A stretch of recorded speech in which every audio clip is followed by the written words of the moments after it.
I'm really happy to be here. And I've been waiting to give that talk for a year. I mean, just like I think, yes, you, Johan, have been waiting for a year to do that conference. And I will try to share my enthusiasm on why we are doing the right thing for, of course, the planet and also the economy, that we are trying to bridge them together. So I can do a very quick demonstration,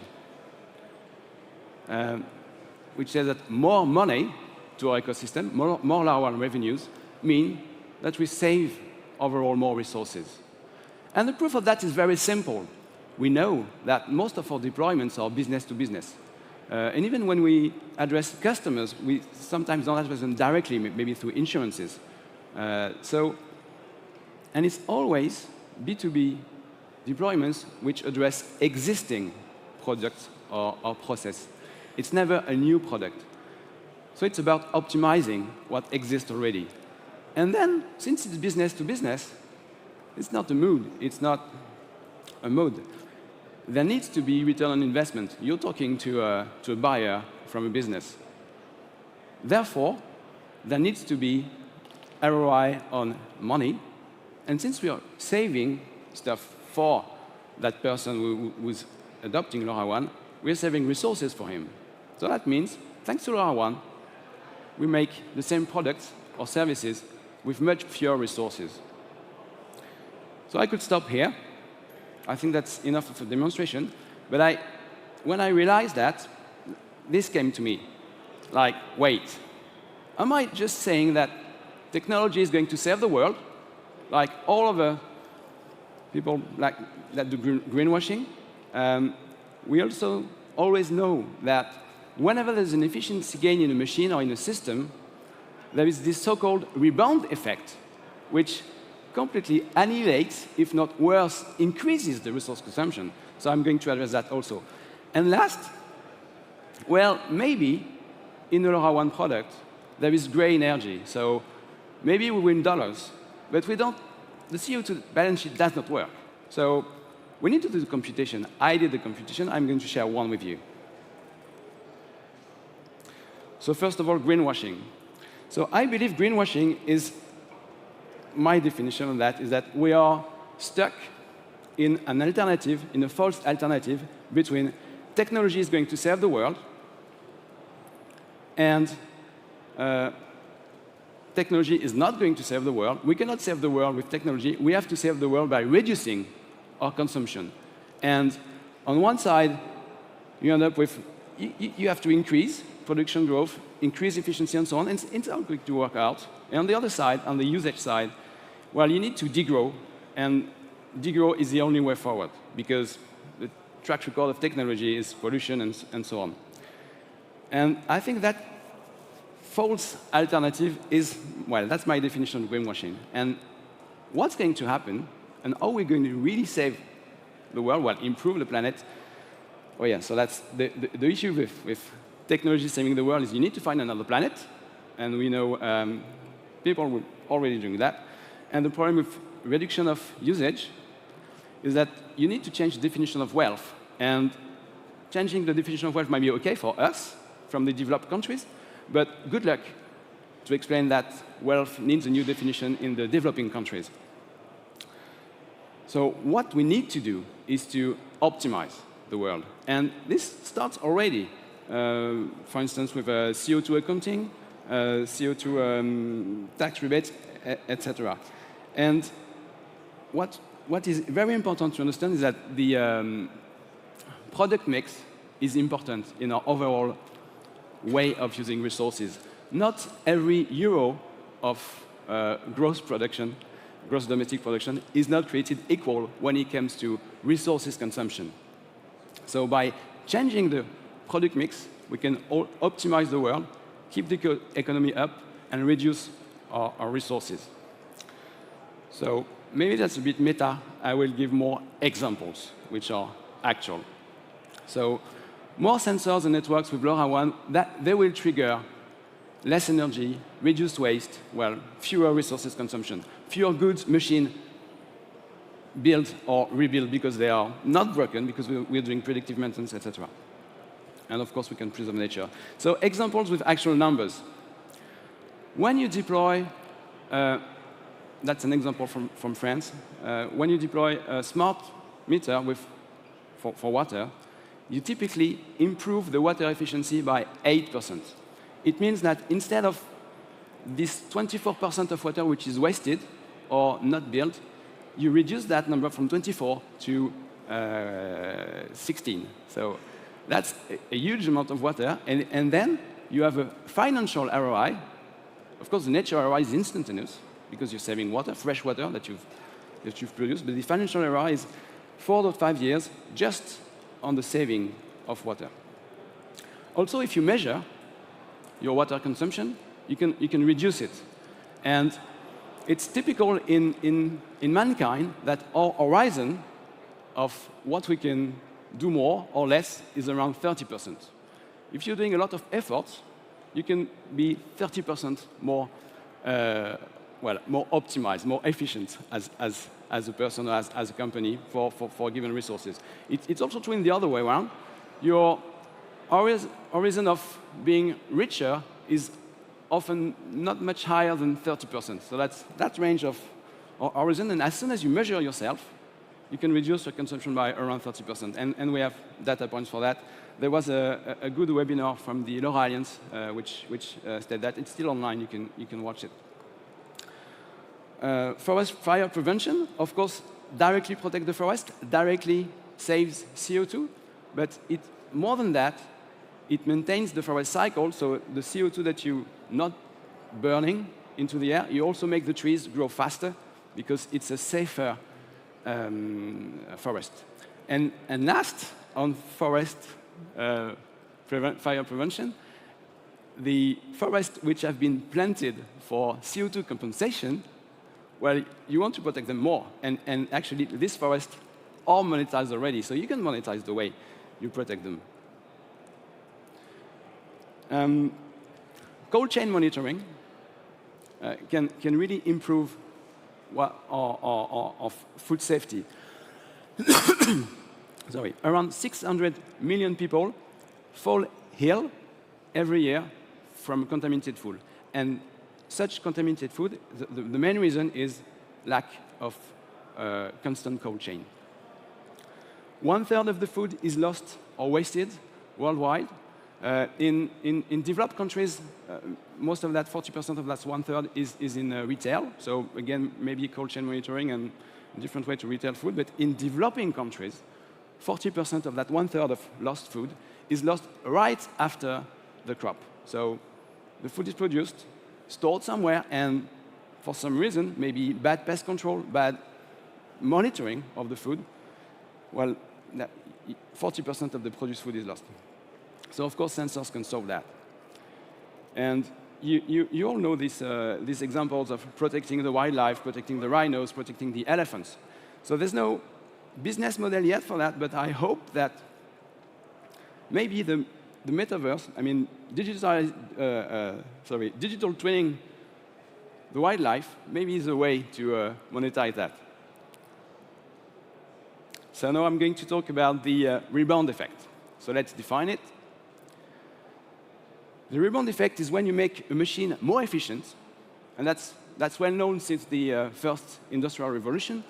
When you make a machine more efficient, people tend to use it more, and even buy more of that more efficient machine, which means that in the end, you consume more of the resource or energy that you were consuming before that optimization. Therefore, the efficiency gains turns into a higher consumption. So first example, more efficient cars when it comes to fuel, then drivers use more their car, and eventually more petrol, more fuel is being consumed for cars. The same applies in homes. If your home is easier to heat, well, you might set up the temperature a bit higher, and in the end, consume more energy than before you had isolated your home.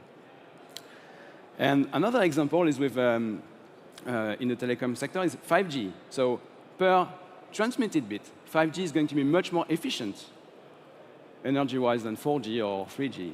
But of course, people are going to use more and more data. And in the end, well, we all know that 5G is using more energy and also ask to renew devices. So these rebound effects appear when the efficiency gains make the resource usage cheaper, which trigger more consumption of that resource. So are we facing that with LoRaWAN? I think we are not at all. It's because what we do is to substitute. We are substituting resources with LoRaWAN. We're substituting resources saving with more complexity in the system, and we're doing that at the system level. And it means that the efficiency we're working on are actually the purpose of the deployments. So it's really an inverted rebound effect. And let's take some examples. So if you have water leak detection in your home, which is the first reason of damage claim to home insurance, so you're going to pay a cheaper insurance.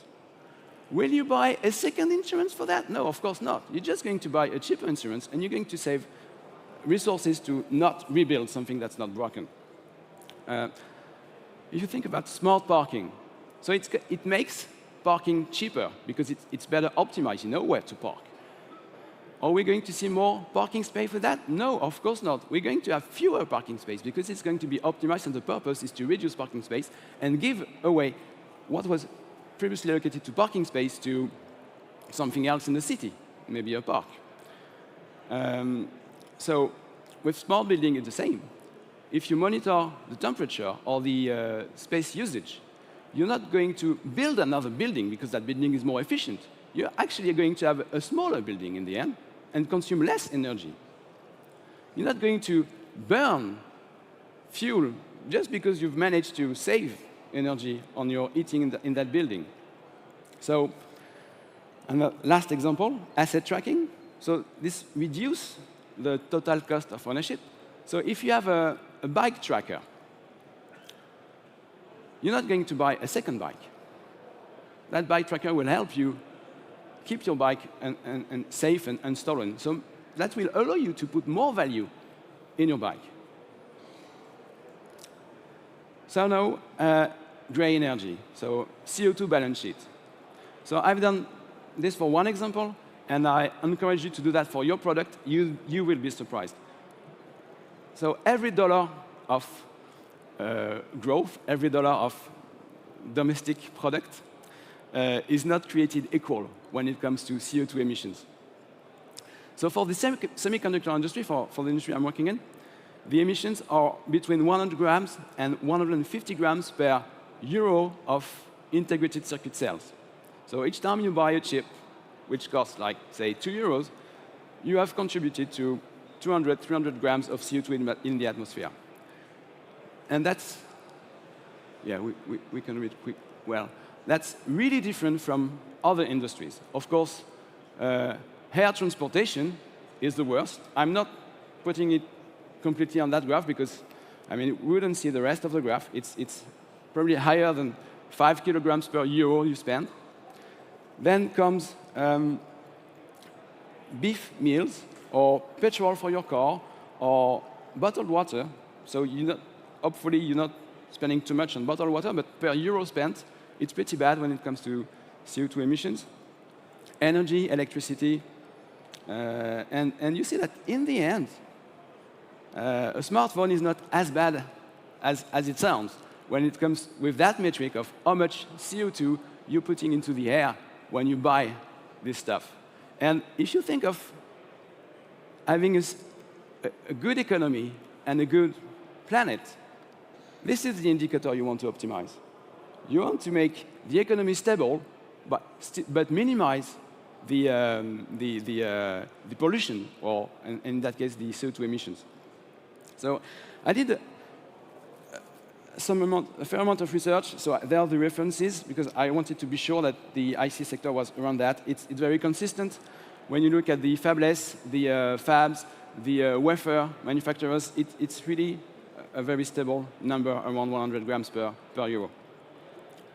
So now let's do a CO2 computation for a smart building use case. So how much gray energy, how much CO2 emissions are there in a sensor? So say that you have $5 of integrated circuit boards. So you have a wireless chip, you have a sensor, you have a microcontroller. It's around $5. So that's going to give us around 600 grams of CO2. Then you probably have 2 AA batteries until energy harvesting is more developed. So it accounts for around 100 grams per battery, assuming there's no recycling. So that's worst case for the batteries. So if you take into account also the PCB, the passives, manufacturing, casing, and transportation, that gives another 600 grams. So overall, the impact of a sensor with some margin is a little bit less than 2 kilograms of CO2. So each time you buy a sensor, you're emitting 2 kilograms of CO2. That's not nothing.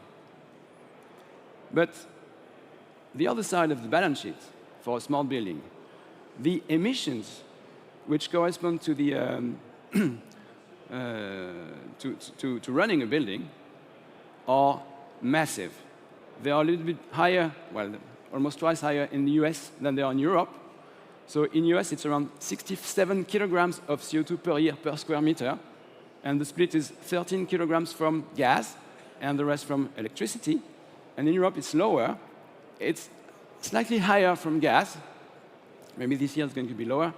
And around 17 also from electricity.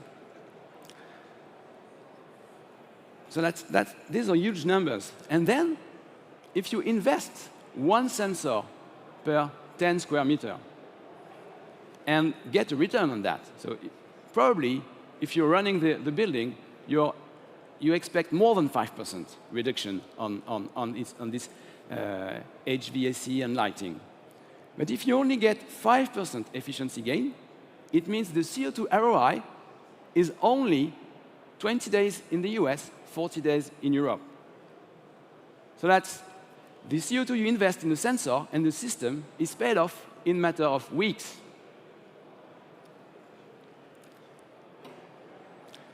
So, as a conclusion, the application we're working on have led to significant savings in energy, water, and overall resources, and also a reduction of the production of goods. The purpose of what we do is to optimize existing systems, existing products. We're not creating a new hype. We are just transforming quietly, but very efficiently, the world. Therefore, there is no rebound effect. The purpose of what we do is to reduce resources. And last but not least, the LoRaWAN products that we sell have a much lower carbon intensity and an overall resources intensity versus what they replace. Therefore, each time you win $1, you win much, much more in CO2 or water or whatever, depending on the use case. So I hope that I managed to share with you my enthusiasm on the fact that we are on the right side of the transformation. And really, I encourage you to do the same with your product. Do the math, do the computation. How much are you really saving? It's not just about money. Of course, you need to make money, but at the same time as you're making money, you're helping a lot the planet. So, and it's probably saving a lot of energy when you're doing precision mining. You're saving a lot of energy, not to crush rocks, which don't have interesting thing in it. When you're doing precision agriculture, you're reducing the amount of energy, the amount of CO2 that the cattle is emitting, etc. Do the math, you will be surprised. I will be more than happy to help you do this computation. Semtech will be more happy to help you with this computation. Thank you.